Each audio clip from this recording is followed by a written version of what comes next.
Hello everyone, welcome back to my channel Shubhapriya ক্রিয়েশনের একটা নতুন ব্লগে তোমাদের অনেক অনেক স্বাগত। যে যেখান থেকে আমার এই ব্লগটা দেখছো তাদের অনেক অনেক ভালোবাসা আমার এই ছোট্ট ব্লগে। বন্ধুরা, পুরো ব্লগটা দেখার অনুরোধ রইল। আর এখন বাজে সকাল 7টা, সবেই দেখছো সূর্যের আলো একটু করে ফুটছে, মানে একটু একটু করে ফুটছে। তো বাইরের দৃশ্যটা দেখতে না সকালবেলা ভীষণই ভালো লাগে, মানে যখন হালকা হালকা একটু রোদ্দুর পড়ে তো তখন বেশি ভালো লাগে। আজকের ভাবলাম ঘুম থেকে উঠে আগে ছাদটা ঝাঁট দিয়ে তারপরে নিচের সমস্ত কাজ সারবো, কারণ আজকাল করে না আমার ছাদটা ঝাঁট দেওয়া হচ্ছে না, কিন্তু তাও পরিষ্কার আছে আমার ছাদ, দেখতে পাচ্ছ কোনো ধুলোবালি সেরকম নেই। কেন বলো তো পরিষ্কার লাগছে?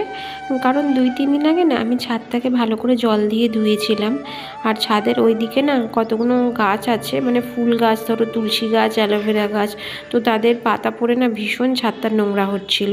তো আমি ঝাঁট দিয়ে না ছাদটাকে ধুয়ে দিয়েছিলাম 3-4 দিন আগে, আর সেই যা ধুয়েছিলাম আর আজকের ঝাঁট দিচ্ছি। আর পরিষ্কার পরিচ্ছন্ন থাকলে তো বেশ ভালোই লাগে, কিন্তু সময়ের অভাবে বন্ধুরা করতে পারি না। আর ওইদিকে দেখো কিছু মানে কাঠের জিনিসপত্র রয়েছে, সেগুলো না একদিন সময় করে সমস্ত কিছু সরিয়ে দেব। মানে কি বলো তো, মানে সময়ের অভাবে এগুলো একদমই করা হচ্ছে না। যেহেতু আমার একার সংসার, তাই কাজগুলো করতে করতে বেশ একটু সময় লাগে।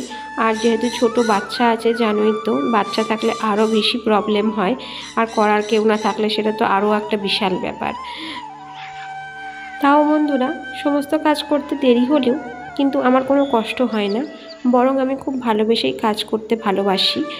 কারণ এটা যেহেতু আমার একার সংসার, তাই বলারও কেউ নেই আর করারও কেউ নেই, তাই জন্য একা একা কাজ করা তার মজাই আলাদা, যতই সেটা দেরি হোক না কেন। আর তার জন্য না আমার বর আমাকে কিছুই বলে না, বরং উল্টে না বলে যে তুমি তোমার মতো করে করো, যতই সময় লাগুক তুমি তোমার মতো করে কাজ চালিয়ে যাও। ছাদটা ঝাঁট দিয়ে আসার পর ভাবলাম সিঁড়িটাই বা পড়ে থাকে কেন, সিঁড়িটাকেও একবার ঝাড়ু দিয়ে বুলিয়ে নিই। কারণ যেহেতু ছাদটা ঝাড় দিয়েছি, আবার সিঁড়িটা না ঝাড় দিলে আবার মনটার মধ্যে খুঁতখুত করবে। তো তাই জন্য ভাবলাম সিঁড়িটাও ঝাড় দিয়ে নিই, তারপরে নিচে গিয়ে সমস্ত কাজ করব।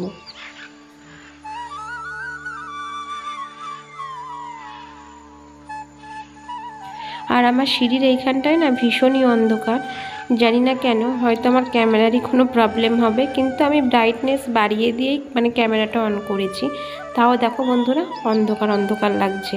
যেহেতু অনেকটা সকাল, হয়তো তাই জন্যই হবে, হয়তো মানে সেইভাবে তো আর সূর্যের আলোটা এই সিঁড়ির এখানটায় পড়ে না, তো তাই জন্যই হয়তো অন্ধকারটা লাগছে। আর আমার বড় আজকের না তাড়াতাড়ি ঘুম থেকে উঠে গেছে, ওইদিকে মুখ টুক ধুয়ে ফ্রেশ হয়ে বসে রয়েছে চা খাবার জন্য। কিন্তু এইদিকে আমার বাসি কাজগুলো না সেরে আমি কি করে চা করি বলো তো?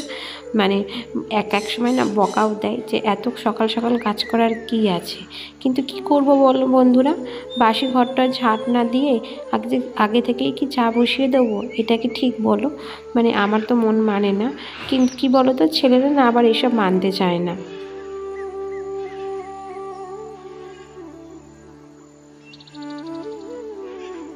সিঁড়িটা ঝাঁট দিয়ে চলে আসলাম ঘরে জানলাটা খুলতে, কারণ দেখতেই পাচ্ছ ঘরের মধ্যে কতটা অন্ধকার, জানলা না খুললে আমাকে লাইট জ্বালিয়ে কাজ করতে হবে।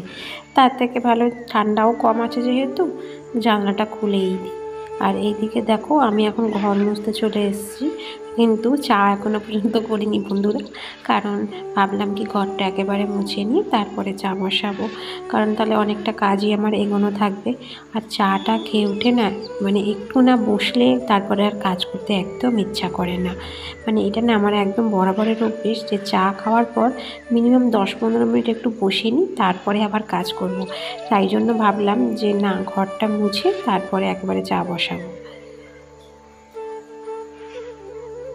2-3 দিন হলো ঠান্ডাটা না বেশ ভালোই কমে গেছে, তাই জন্য সকাল সকাল জলের কাজগুলো করতে না অতটাও অসুবিধা হয় না।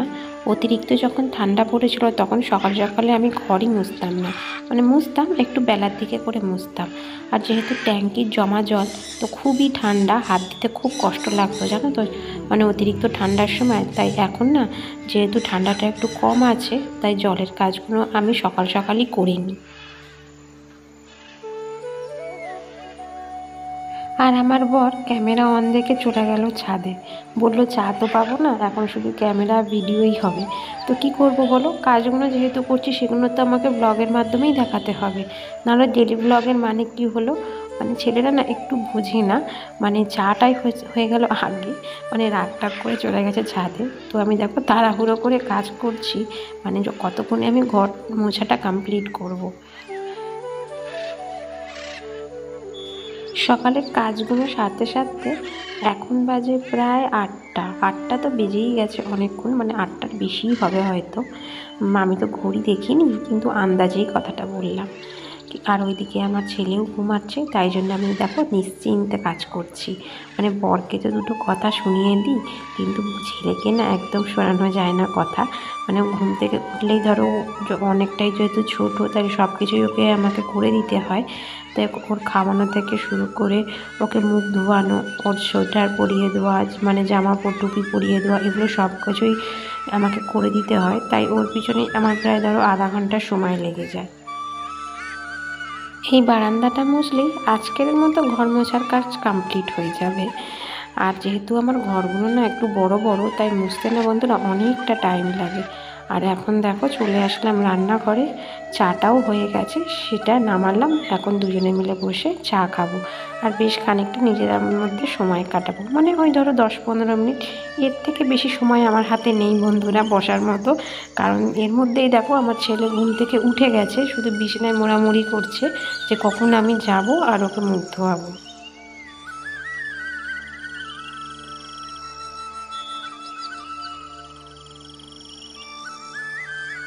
এখন দেখো বন্ধুরা সকালের জলখাবার বানাচ্ছি। আজকের জলখাবারে রয়েছে রুটি আর ফুলকপি আলুর তরকারি। আর ফুলকপি আলুর তরকারিটা না বন্ধুরা আজকের না, এটা কালকে রাত্রিরে বানিয়েছিলাম। একটুখানি তরকারি রেখে দিয়েছিলাম সকালের জন্য রুটির সাথে, তাই জন্য একটু সুবিধা হয়। মানে আগের দিনকার তরকারি যদি একটু রেখে দিই তো একটু সুবিধাই হয় বন্ধুরা, কারণ পরের দিনকারে না ব্রেকফাস্টে তাহলে কাজে লেগে যায়।